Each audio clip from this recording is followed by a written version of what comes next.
বন্ধুরা, আজকে করছি কড়াইতে ইলিশ ভাপা। ছেলে ইলিশ মাছ নিয়ে এসছে বন্ধুদের খাওয়াবে বলে। এই যে বেশ বড় বড় পিস, অনেক পিস হয়েছে।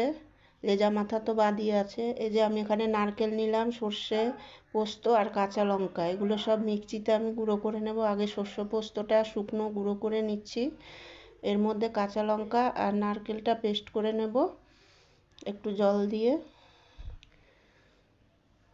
এই যে আমার পেস্ট হয়ে গেছে শস্য নারকেল। এবার আমি কড়াই বসিয়ে দেবো, যেহেতু এতটা মাছ বাটিতে ভাপা হবে না, আমি কড়াইতেই করব। বড় বড় পিস তো টিফিন বাটিতে ধরবে না। এবারে তেল দিয়ে দিলাম, এর মধ্যে কালো জিরে ফোড়ন দিয়ে দিলাম। এবারে এই পেস্টটা আমি দিয়ে দেব তেলের মধ্যে। এবার নেড়ে নেব ভালো করে।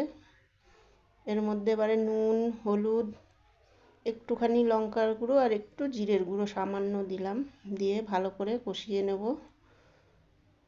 মশলাটা, যতক্ষণ না না তেলটা ছাড়ে। এই যে সুন্দর করে আমি কষিয়ে নিলাম। এবারে একটু চিনি দিয়ে দিলাম সামান্য, বেশি পরিমাণে না, যাতে পানসা ভাবটা কেটে যায়।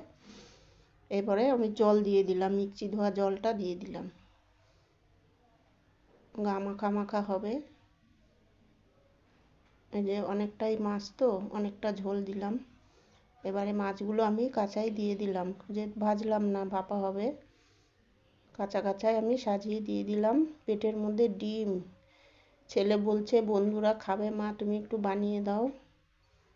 তো বানিয়ে দিচ্ছি, ও কালকে নিয়ে এসছে সব রেডি করে।